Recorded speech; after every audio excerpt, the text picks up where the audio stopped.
Awalnya semuanya terasa normal, bahkan cenderung terlalu biasa untuk disebut awal dari sesuatu yang aneh. Kami bertiga, aku, Rama, dan Sari, berangkat dari base camp dengan semangat yang masih utuh, membawa ransel yang terasa lebih ringan dari yang seharusnya. Mungkin karena euforia mau lihat sunrise pertama di puncak Rinjani. Orang-orang bilang, sunrise di sana itu bukan cuma cantik, tapi bikin lupa waktu. Kami ingin membuktikannya. Langkah pertama yang kami jejakan di jalur pendakian pun terasa ringan, seolah hari itu memang dibuat khusus untuk kami. Cuaca cerah, angin tenang, dan aroma hutan basah masih terasa segar. Di pos pertama, kami berhenti sebentar karena Rama ngeluh kalau tali sepatunya longgar. Di situ ada seorang bapak porter yang lagi nyusun barang bawaan pendaki lain.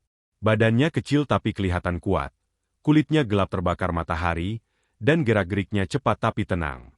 Awalnya aku nggak memperhatikan, sampai aku ngerasa tatapan bapaknya nggak lepas dari kami. Bukan tatapan sinis atau curiga, tapi lebih ke waspada. Kayak dia sedang ngecek sesuatu yang nggak kami sadari. Beberapa menit kemudian, tanpa diminta, bapak itu tiba-tiba nyeletuk dengan suara pelan tapi jelas banget buat kami bertiga. Kalau nanti lewat jalur Bukit Batu, jangan manggil nama temannya, dan jangan menoleh kalau ada yang nyaut dari semak. Kami bertiga refleks saling pandang. Lalu, seperti anak-anak sok berani yang ingin terlihat santai, kami ketawa. Kupikir itu cuma candaan atau tradisi iseng buat nakut-nakutin pendaki baru. Banyak cerita mistis yang sengaja dilebih-lebihkan buat seru-seruan, jadi kupikir itu salah satu di antaranya. Tapi beda dengan yang lain, wajah bapaknya sama sekali nggak mencerminkan orang yang sedang bercanda. Bahkan setelah kami tertawa, ekspresinya nggak berubah sedikit pun. Saat kami pamit dan mulai jalan lagi, rasa-rasanya ada udara dingin yang lewat begitu saja di belakang kuduku. Padahal tadi jalannya panas. Sari sempat bilang kalau bulu kuduknya merinding, tapi kami tetap lanjut. Lama-lama aku sadar hawanya mulai berubah. Bukan angin atau cuacanya, lebih ke suasana di sekitar. Ada perasaan aneh kayak kami lagi diperhatikan. Awalnya kupikir cuma perasaanku sendiri karena ucapan bapak tadi masih kebayang.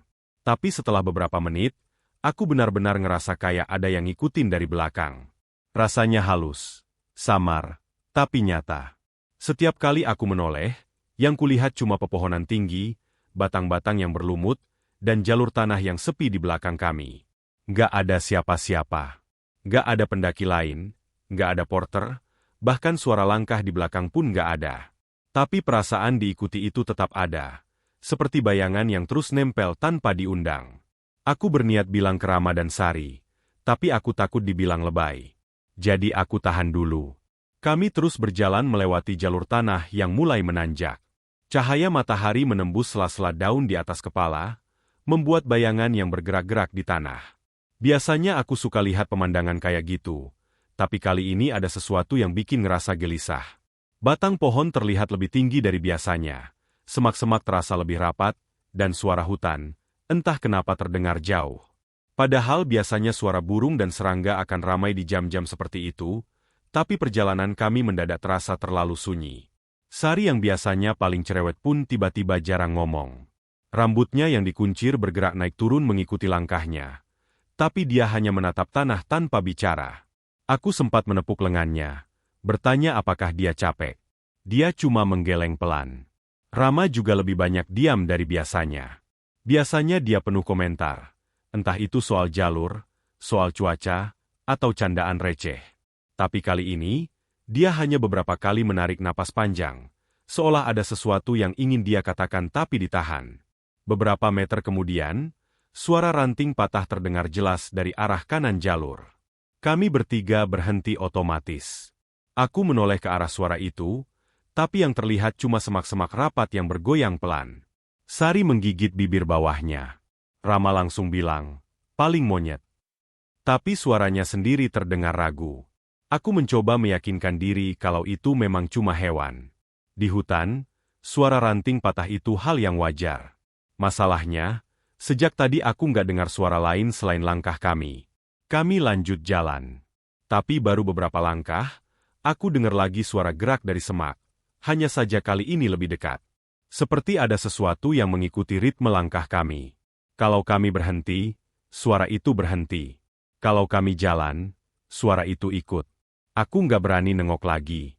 Ucapan Bapak Porter tadi tiba-tiba terasa masuk akal. Jangan menoleh kalau ada yang nyaut. Tapi ini belum ada yang nyaut. Ini cuma mengikuti. Setelah beberapa waktu kami melalui jalur yang lebih terbuka, aku bisa melihat puncak Bukit Batu dari kejauhan. Jalur itu terkenal karena tanjakannya lumayan curam dan bebatuan yang licin. Dari jauh jalannya kelihatan biasa aja. Tapi hawa yang sejak tadi mengikuti kami justru makin kuat ketika semakin mendekat. Angin yang berhembus membawa suara-suara kecil, seperti bisikan samar yang gak jelas arahnya. Kadang terdengar seperti nama seseorang, tapi terlalu cepat dan terlalu tipis untuk bisa ditangkap jelas. Aku sengaja memperlambat langkah, berharap mungkin itu cuma imajinasi. Tapi suara itu tetap ada. Saat tiba di kaki Bukit Batu, aku berhenti dan menarik napas. Rama menghampiri dan bertanya kenapa. Aku bilang cuma istirahat sebentar. Padahal alasannya lebih dari itu. Aku ingin memastikan diri siap. Karena entah kenapa, ketika aku memandang jalur menanjak itu, aku ngerasa seolah kami memang sedang memasuki wilayah yang bukan milik manusia sepenuhnya. Sari duduk di batu besar dan minum air. Rambutnya bergerak pelan tertiup angin. Tapi di antara hembusan angin itu, aku mendengar lagi suara samar. Lebih jelas dari tadi. Seperti seseorang menyebutkan nama. Bukan namaku, bukan Rama, bukan Sari, tapi seperti suara asing yang meniru. Aku langsung ingat ucapan Bapak Porter yang melarang kami memanggil nama. Mungkin sesuatu di sini bisa menirukan. Dan perasaan bahwa ada yang mengikuti dari belakang sejak tadi. Mungkin itu bukan perasaanku saja. Aku menelan ludah. Melihat ke atas jalur, ke semak-semak yang bergerak pelan, kebayangan panjang pohon yang tampak lebih gelap dari seharusnya. Aku sadar pendakian ini nggak akan sesederhana yang kami kira. Apapun yang mengamati kami sejak pos pertama, kini rasanya semakin dekat. Dan langit yang tadi cerah mulai tampak sedikit redup, seolah matahari pun enggan menembus tempat yang akan kami lalui.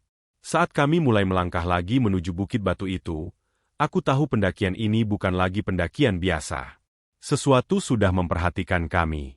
Mengikuti kami, dan mungkin menunggu kami melakukan satu kesalahan kecil saja. Malam pertama di dekat danau Segara Anak awalnya terasa seperti hadiah setelah perjalanan panjang yang penuh kegelisahan. Angin malam memang kencang, membuat permukaan danau bergetar dan memantulkan cahaya bulan seperti sisik yang berubah-ubah bentuk. Tapi keindahan itu sempat membuat kami lupa bahwa sejak siang, ada sesuatu yang mengikuti kami. Di sekitar danau, ada beberapa tenda lain, tapi letaknya cukup jauh. Jarak kami ke kelompok lain mungkin sekitar belasan meter. Ditambah ada pepohonan dan bebatuan yang membuat area tempat kami camp agak terpisah. Kami memilih tempat itu karena lebih rata dan dekat sumber air.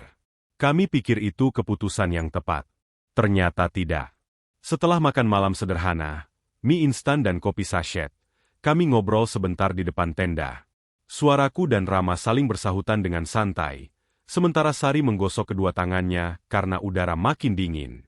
Di kejauhan terdengar suara pendaki lain yang masih ngobrol, tapi pelan sekali.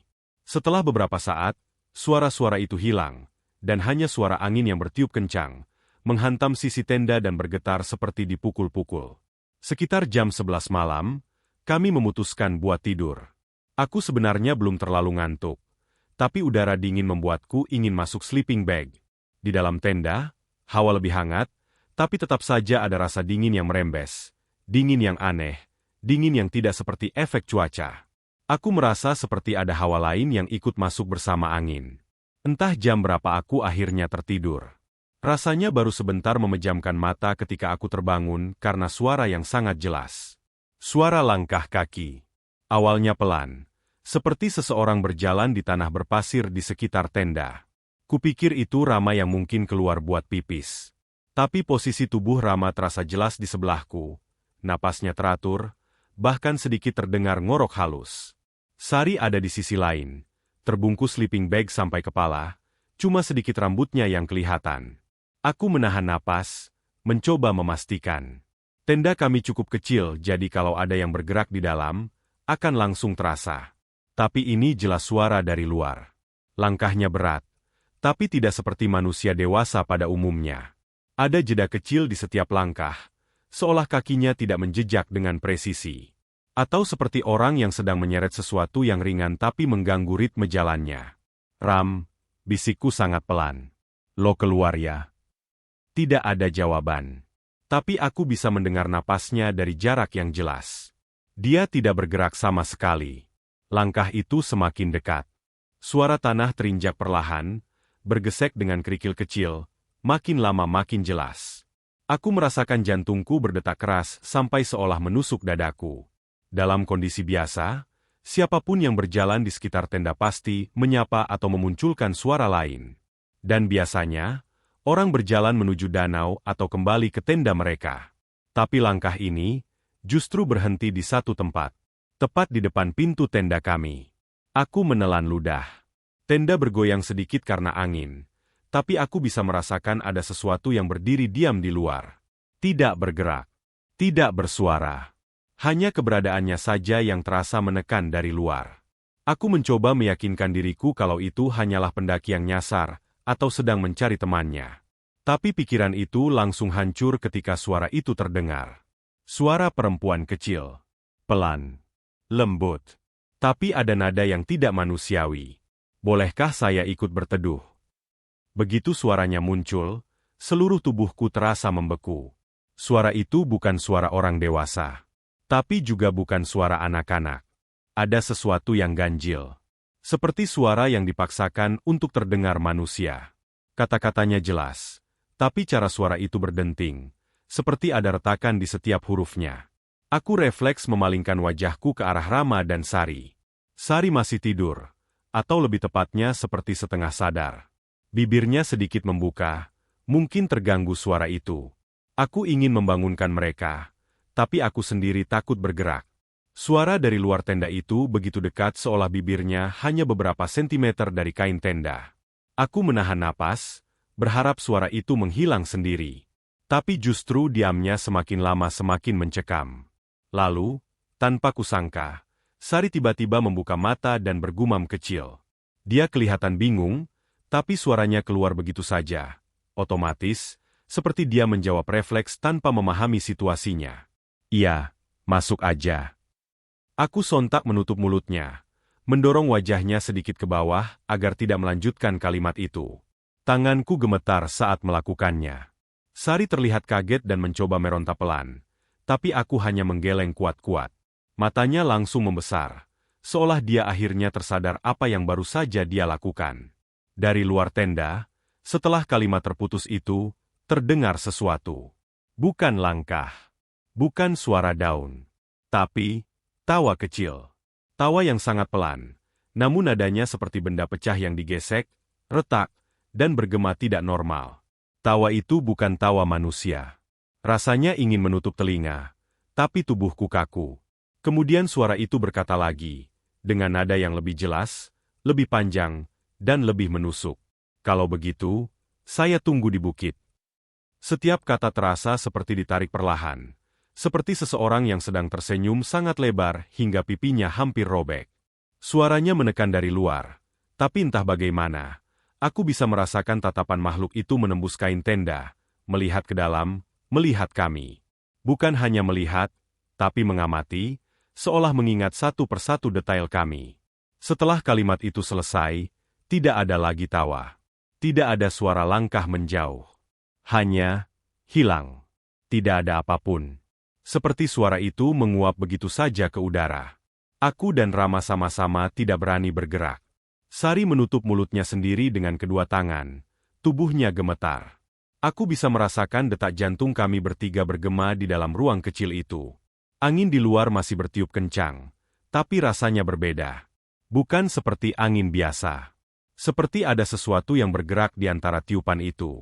Beberapa menit berlalu tanpa ada satupun yang berbicara. Aku tidak tahu berapa lama kami membeku seperti itu. Rasanya bisa berjam-jam. Setiap kali kain tenda bergerak karena angin, aku hampir menjerit karena mengira makhluk tadi kembali.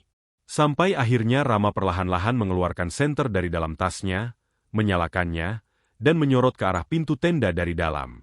Tidak ada bayangan apapun. Tidak ada bentuk tubuh di luar.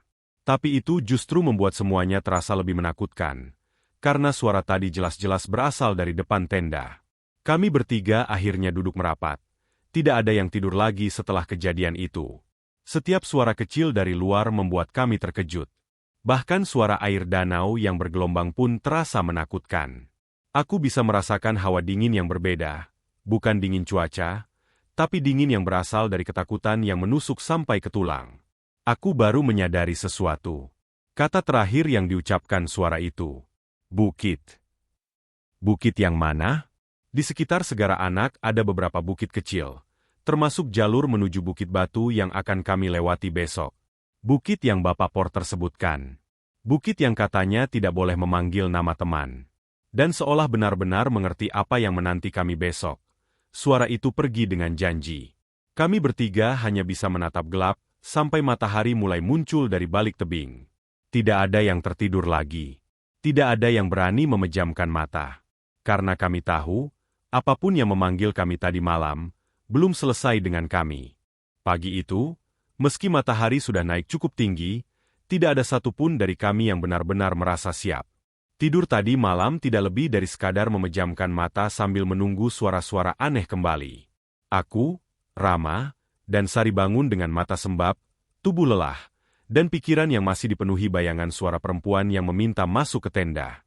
Tapi pendakian harus lanjut, karena semakin lama kami diam di sana, semakin terasa seperti ada sesuatu yang berkeliaran di sekitar danau, mengawasi kami lewat kabut pagi.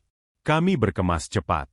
Bahkan biasanya Rama butuh 15 menit cuma buat ngelipet sleeping bag, tapi kali ini dia hanya menggulung seadanya. Sari tidak banyak bicara, wajahnya pucat.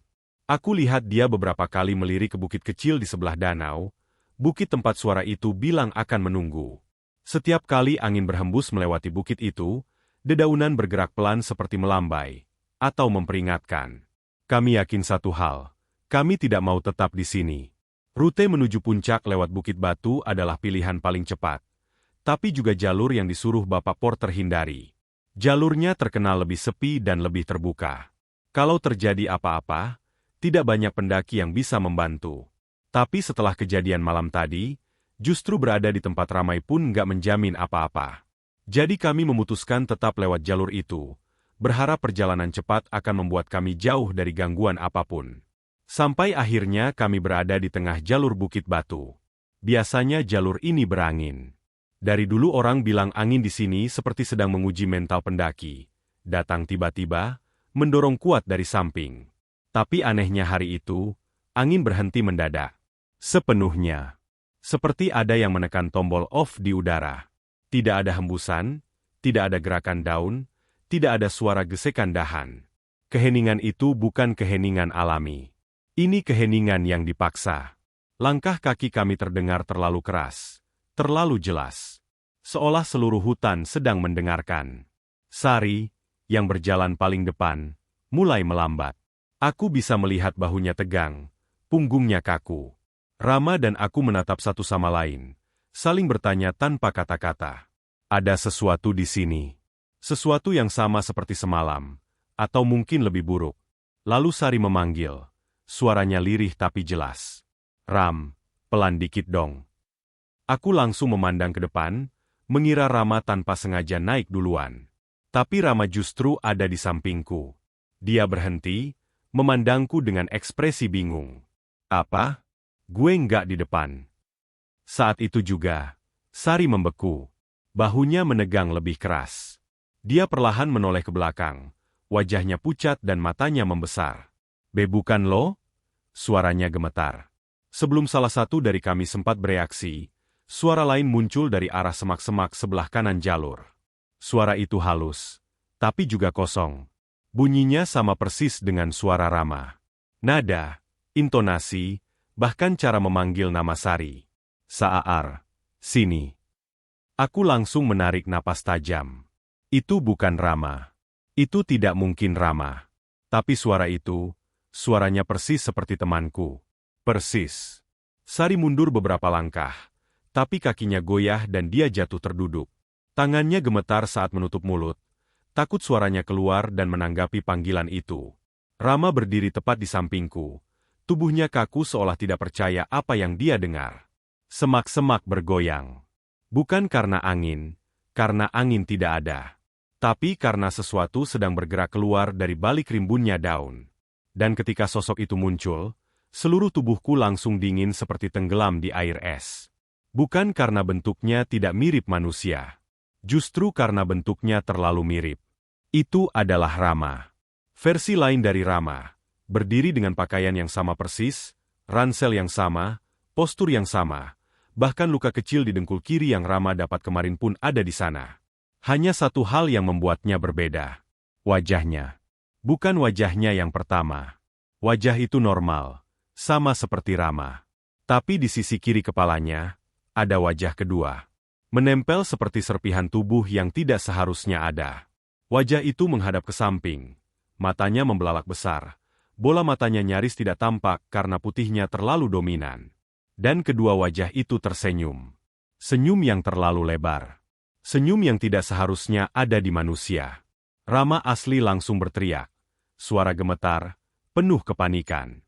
Jangan lihat matanya. Aku langsung memalingkan pandangan, menutup sebagian wajahku dengan tangan. Sari menunduk cepat. Tubuhnya gemetar hebat. Tapi aku tidak bisa menahan diri untuk tidak melihat sekilas dari sudut mata. Dan itu adalah kesalahan besar. Sosok itu bergerak. Tapi bukan seperti manusia berjalan. Gerakannya patah-patah. Seperti boneka yang dipaksa bergerak tanpa sendi. Lehernya berderak pelan. Kedua wajah itu bergerak tidak sinkron. Wajah asli menatap lurus ke arah kami. Sementara wajah kedua menatap kosong ke arah bukit di bagian belakang. Dia melangkah satu kali. Satu langkah itu saja sudah membuat tanah di bawahnya terdengar retak. Lalu suaranya keluar. Tapi bukan suara Rama lagi. Suara itu berat. Dalam. Seperti ratusan mulut berbicara bersamaan, saling tumpang tindih dalam satu kalimat. Aku sudah menunggu di bukit. Awalnya suaranya seperti bergema dari dalam tanah. Lalu terdengar dari pohon-pohon. Lalu dari belakang kami. Lalu dari dalam dada kami sendiri. Seolah suara itu berasal dari semua arah sekaligus. Tubuhku kehilangan tenaga. Aku merasa seperti didorong ke belakang oleh tekanan tak terlihat. Sari menjerit kecil, lalu mencoba bangun tetapi kakinya seperti tidak mampu menopang tubuhnya. Rama menarik tanganku, keras, hampir menyakitkan. Tapi aku tahu ia melakukannya agar aku tidak terpaku melihat makhluk itu. Jangan lihat. Jangan lihat. Jalan. Sekarang. Kami lari. Tidak tahu ke arah mana. Hanya menjauh dari jalur itu. Nafasku memburu. Dadaku sakit. Tapi aku tidak berani berhenti.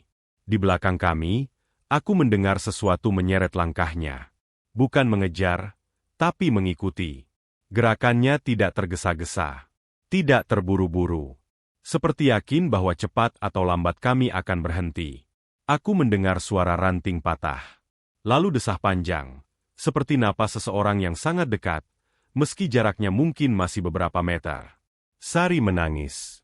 Rama menggertakkan gigi sambil menyeret kami menuju jalur yang sedikit lebih terbuka. Aku bisa merasakan hawa dingin yang sama seperti malam tadi, hawa yang seolah mengisap kehangatan dari tubuh kami. Saat kami melewati satu batu besar, suara itu terdengar lagi. Kali ini lebih jelas. Lebih tajam. Kalian, sudah kupanggil. Langkahku goyah. Tapi Rama menarikku lebih cepat. Seolah nyawanya sendiri tergantung pada itu. Kami tidak tahu apakah makhluk itu masih mengikuti. Tidak berani menoleh. Yang kami tahu hanyalah satu hal. Bukit itu bukan tempat biasa. Dan makhluk itu sedang menunjukkan siapa yang sebenarnya berkuasa di wilayah ini. Pelarian kami setelah melihat sosok berwajah dua itu bukan lagi sekadar lari biasa. Itu adalah pelarian yang digerakkan rasa takut yang bahkan tidak sempat kami pahami. Setiap langkah rasanya seperti menghantam tanah yang bergeser. Setiap hembusan napas tajam membuat dada perih, tapi tidak ada dari kami yang berani berhenti. Tidak ada yang berani menoleh ke belakang. Di punggungku, aku bisa merasakan hawa dingin yang mengikuti, seperti bayangan yang terlalu dekat, seolah sesuatu sedang berjalan tepat di belakang telingaku. Kami terus lari melewati jalur berbatu yang sempit, menuruni sedikit turunan, memanjat akar pohon, tersandung, jatuh, bangun lagi, lalu lari lagi. Semua dilakukan dalam keadaan panik, tanpa arah. Pikiran kami hanya satu, menjauh dari makhluk itu. Dari suara itu, dari kedua wajah yang menatap kami tanpa kedip, sampai akhirnya kami menembus semak rapat dan tiba-tiba berada di sebuah area lapang. Area itu aneh. Aku tahu betul jalur Bukit Batu. Jalurnya sempit, hanya cukup untuk satu orang lewat dalam satu barisan panjang. Tidak ada area luas, apalagi dataran besar tanpa vegetasi. Tapi ruang ini berdiameter sekitar 10 meter, terbuka, tanpa pohon, seolah dunia tiba-tiba membelah dan menyediakan ruang kosong yang tidak seharusnya ada. Rama sempat berhenti, terengah-engah, menatap sekeliling sambil memaki pelan. Ini jalur mana? Harusnya nggak ada tempat beginian. Sari jatuh berlutut, tubuhnya gemetar. Aku sendiri ingin muntah saking tegangnya. Tapi semua itu langsung berbenturan dengan pemandangan yang kami lihat di tengah area tersebut. Ada sebuah batu besar. Dan di atasnya, berdiri seorang perempuan. Awalnya aku kira itu manusia. Pendaki mungkin. Tapi begitu dia menoleh, atau lebih tepatnya tubuhnya yang berputar, karena kepalanya tidak bergerak seperti manusia, aku sadar itu bukan perempuan biasa. Rambutnya panjang sekali, jauh melewati lutut, menjuntai ke tanah seperti tali hitam yang kusut. Rambut itu tampak bergerak seperti dijentik angin, padahal tidak ada hembusan sedikit pun di tempat itu. Tubuhnya kurus kering, seperti kulit menempel pada tulang. Bajunya lusuh, robek-robek, tak bisa dikenali apakah itu kain, rok, atau hanya sobekan yang menempel pada tubuhnya. Tapi hal yang membuat kami hancur membeku adalah kepalanya. Kepala itu terbalik. Wajahnya menghadap ke arah kami, tapi posisinya seperti boneka yang kepalanya diputar 180 derajat. Yang lebih buruk, ada dua wajah yang menumpuk satu sama lain. Wajah pertama tampak menangis. Air matanya menetes deras, tapi matanya tidak berkedip. Tatapannya kosong dan putus asa. Wajah kedua, tepat di atas wajah pertama, tertawa lebar. Sangat lebar. Terlalu lebar. Senyumnya seperti merobek pipinya, menyingkap gigi-gigi yang bergerak perlahan seperti sedang menguap. Tubuhku terasa ditarik keluar. Aku ingin kabur, tapi kakiku mengakar di tanah. Sari terisak tanpa suara. Rama mencoba mundur, tapi malah terpeleset dan jatuh terduduk. Perempuan itu mengangkat jarinya, jari panjang yang kurus, dengan kuku hitam pekat, mengarah tepat ke kami. Jangan lari, sudah jauh kalian datang. Suaranya tidak seperti perempuan tadi malam. Suara ini seperti dua nada berlawanan yang berbicara bersamaan. Satu rendah, satu tinggi, satu terdengar menangis, satu lagi terdengar tertawa. Setiap kata terasa memukul udara, menciptakan getaran halus yang terasa sampai ke tulang. Aku ingin menutup telinga, tapi tubuhku terlalu kaku untuk bergerak. Rama di sampingku menggeretakkan gigi, mencoba bangun tapi tidak bisa. Sari mulai gemetar lebih keras. Pandangannya kosong, seolah pikirannya sudah dicengkeram sesuatu dari jauh. Dan tiba-tiba, dari belakang kami terdengar langkah-langkah. Banyak langkah. Suaranya seperti sekelompok orang berjalan tanpa arah. Seperti kaki-kaki yang rentan dan terseret. Suara pecahan ranting, desiran semak, dan langkah berat itu bergerak mendekat, berlapis-lapis. Seolah ada 10, 20, entah berapa makhluk yang datang dari arah berbeda. Lalu suara memanggil. Saar, aku di sini. Suara itu, suaranya sama persis dengan Rama. Bahkan intonasinya sama, seperti saat dia meledek Sari di awal perjalanan. Sari langsung menoleh sedikit, dan aku buru-buru menarik lengannya agar dia tidak menatap asal suara yang jelas bukan milik manusia. Tapi suara itu muncul lagi. Maas, sini ikut aku. Sekarang suaranya adalah suara Sari. Lembut, sedikit serak. Sangat meyakinkan. Tubuhku semakin panas oleh rasa takut.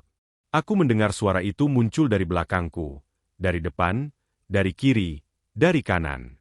Temani aku ke puncak. Aku kedinginan. Kali ini suaranya, suaraku sendiri. Tidak ada yang lebih menghancurkan daripada mendengar suara sendiri memanggil dari arah gelap. Suara itu sangat pas, sampai aku merasa seperti sedang menatap diriku sendiri di suatu tempat yang tidak terlihat. Semua suara palsu itu terdengar seolah makhluk-makhluk itu membaca pikiran kami. Memanggil kami dengan suara yang paling kami percaya. Seperti menabur pancing ke dalam ketakutan kami. Semakin banyak langkah yang mendekat, semakin lama suara perempuan berkepala terbalik itu tersenyum. Wajah menangis di bawahnya semakin banjir air mata, sementara wajah di atasnya tertawa sampai pipinya retak, seolah mencemooh rasa takut kami. Aku benar-benar merasa ini akhir. Sampai tiba-tiba terdengar teriakan keras dari kejauhan, memecah seluruh suasana. Hei, jangan dilihat. Merem. Merem sekarang. Suaranya menggelegar, membawa nada panik dan otoritas sekaligus. Kami bertiga langsung bereaksi seperti anak kecil yang ditegur. Mata kami menutup spontan, tubuh kami menunduk. Nafasku memburu. Jantungku memukul dada seperti mau pecah.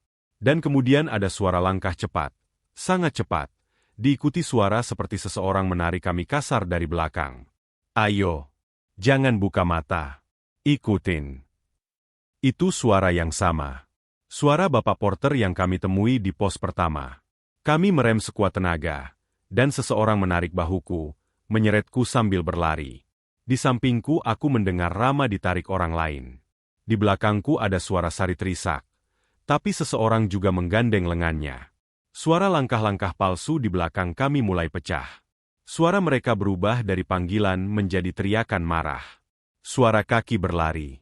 Suara tubuh-tubuh besar yang entah apa berusaha mendekat. Dan dari tengah lapangan tadi, suara perempuan berkepala terbalik itu mulai berteriak tinggi, memekakan telinga, seperti dua suara yang saling melilit dan pecah sekaligus. Tapi Bapak Porter itu menarik kami tanpa ragu. Langkahnya seperti tidak menyentuh tanah. Nafasnya tidak terdengar goyah. Yang kami lakukan hanya merem dan lari, tanpa melihat apapun, tanpa tahu apa yang mengejar. Tanpa mengerti bagaimana kami tiba-tiba bisa berada di jalur lain yang lebih aman setelah beberapa menit yang terasa seperti berjam-jam. Yang jelas, kami diselamatkan. Tapi penyelamatan itu bukan akhir. Justru awal dari sesuatu yang lebih gelap yang belum pernah terpikir bisa ada di gunung ini.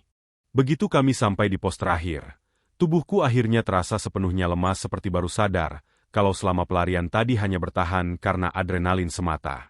Tangan Porter yang menarik kami tadi masih menggenggam lengan bajuku, seolah takut kalau aku akan berubah arah atau kembali ke jalur yang salah. Ketika ia akhirnya melepaskan genggamannya, aku hampir jatuh karena lututku masih gemetar dan pandanganku berputar. Aku baru benar-benar tersadar kalau udara di pos itu jauh lebih ramai, banyak suara ribut, dan aroma asap kopi dari para pendaki yang sedang istirahat.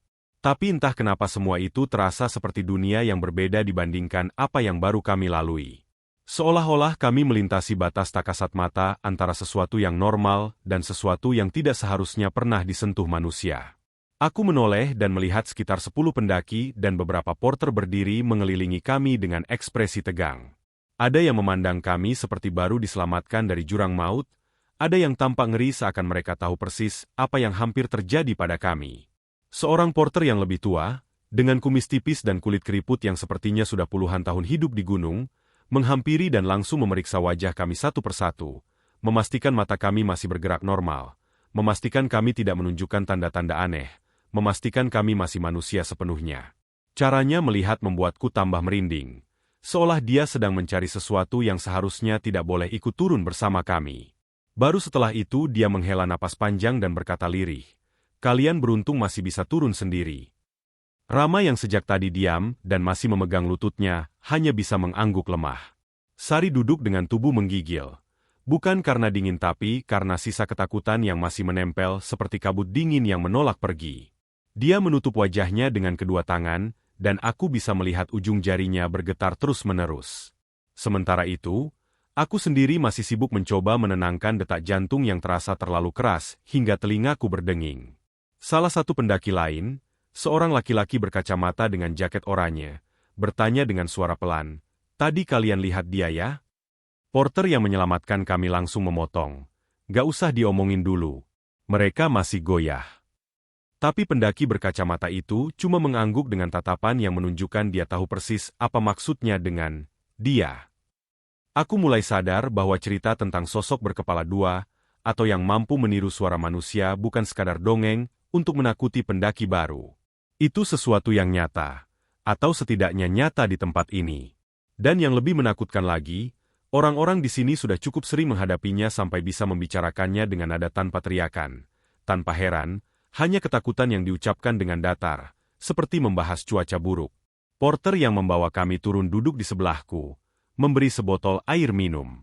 "Kalian tadi lewat jalur Bukit Batu, kan?" tanyanya. Aku mengangguk pelan. Dia mengusap wajahnya, lalu menatap kami dengan tatapan penuh rasa bersalah yang sebenarnya tidak perlu ia miliki. "Makanya saya bilang jangan manggil nama, jangan noleh kalau ada yang nyaut. Di sana banyak yang tersesat bukan karena jalurnya, tapi karena pandangannya berubah diblokin sama penunggu situ." Sari yang dari tadi diam mulai bergumam lirih, suaranya hampir tidak terdengar. "Dia mirip banget sama Rama." Rama menelan ludah dan menjawab, "Gue juga dengar suara lo, Sar, dari belakang. Padahal lo ada di depan." Porter itu mengangguk lambat, tanpa tidak kaget sama sekali. Memang begitu. Dia muncul dalam bentuk orang yang dikenal pendaki. Tapi ada tanda yang gak bisa dia sembunyiin. Wajah keduanya. Dia menatap kami satu persatu lagi, memastikan kami paham apa yang ia maksud. Kalau kalian sampai lihat wajah kedua itu, biasanya pendaki langsung jalan ngikutin dia. Mata kalian gak akan bisa bedain lagi jalur bener sama jalur yang dia buka. Aku bergidik. Ingatanku kembali ke sosok Rama palsu itu, dua wajah yang saling menumpuk, salah satunya tanpa kedip, seolah melihat jauh ke bagian yang tidak seharusnya ada dalam diriku. Lalu bayangan perempuan berkepala terbalik di atas batu itu muncul lagi di kepalaku. Aku memejamkan mata, mencoba menyingkirkannya, tapi semakin aku memaksa menghapus gambaran itu, semakin jelas dia muncul. Dua wajah itu, satu menangis, satu tertawa, membeku dalam ingatanku seakan sedang menungguku membuka mata lagi. Porter itu melanjutkan, ada yang bilang sosok itu nyari teman. Ada juga yang bilang dia jaga wilayahnya. Ada yang percaya dia dulu pendaki yang hilang dan gak pernah ketemu. Tapi sebenarnya gak ada yang tahu. Yang jelas, dia gak suka kalau ada yang manggil nama temannya di sana. Itu kayak ngasih izin buat dia nyaut. Rama menunduk, memeluk tasnya. "Kalau Bapak gak datang tadi, mungkin kami udah." Porter itu mengangkat tangan, menghentikannya bicara. "Sudah. Yang penting kalian udah selamat. Tapi satu hal, jangan ceritakan terlalu detail ke orang luar. Bukan supaya rahasia, tapi karena kadang kalau diceritain ulang, dia ikut dengar." Ucapan itu membuat tengkuku langsung dingin. Entah kenapa aku merasa seperti sosok itu masih ada di belakangku, di batas pandangan yang tidak bisa aku lihat. Seperti dia tidak sepenuhnya hilang meski kami sudah turun. Seperti dia hanya sekadar menunggu kesempatan lain untuk memanggil kami dengan suara yang kami kenali. Beberapa porter lain datang memberi kami makan dan teh hangat. Tapi meski teh itu panas dan aromanya menenangkan, tanganku tetap saja gemetar saat memegangnya. Sari masih belum bicara banyak, hanya sesekali mengangkat pandangan ketika ada suara keras atau langkah kaki mendekat, seolah takut salah satu dari suara itu tiba-tiba berubah menjadi suara perempuan kecil yang memanggil dari balik tenda. Ketika hari mulai sore, kabut turun perlahan menutupi jalur. Para pendaki mulai bersiap turun atau mendirikan tenda baru. Tapi sebelum kami benar-benar berpisah, porter yang menyelamatkan kami kembali menghampiri dan berkata pelan, "Kalau nanti kalian dengar suara yang sama lagi, jangan jawab. Sekalipun terdengar kayak suara orang yang kalian kenal. Dia kadang ngikut sampai bawah." Aku menelan ludah dan mengangguk. Tetapi ucapan itu justru membuat seluruh tubuhku lebih dingin daripada udara gunung. Ada kemungkinan suara itu tidak berhenti di gunung. Ada kemungkinan suara itu bisa mengikuti kami. Dan ada kemungkinan sosok dua wajah itu menandai kami entah bagaimana, sehingga kami masuk dalam daftar orang yang boleh dipanggil kapanpun ia mau. Perjalanan turun terasa jauh lebih panjang dan berat meski secara fisik lebih mudah dibanding naik. Kami bertiga lebih banyak diam. Tidak ada yang ingin bicara, tidak ada yang ingin mengingat, dan tidak ada yang ingin memancing pembahasan tentang apa yang terjadi. Setiap suara ranting patah atau gesekan dedaunan langsung membuat kami menoleh cepat, memastikan itu hanya suara alam, bukan sesuatu yang memanggil kami lagi. Setelah pulang dari Rinjani, hidup kami bertiga berubah drastis. Sari yang paling pertama menunjukkan tanda trauma. Dalam beberapa minggu setelah kejadian itu, dia sulit tidur karena sering terbangun mendengar suara langkah di luar kamarnya. Kadang dia cerita kalau dia mendengar suara perempuan yang sama, bertanya dengan nada serupa seperti di depan tenda kami. Bolehkah saya ikut berteduh? Suara itu tidak muncul setiap malam, tapi cukup sering hingga membuatnya takut tinggal sendirian. Ia sempat terapi selama beberapa minggu, mencoba meyakinkan diri kalau itu hanya trauma psikologis.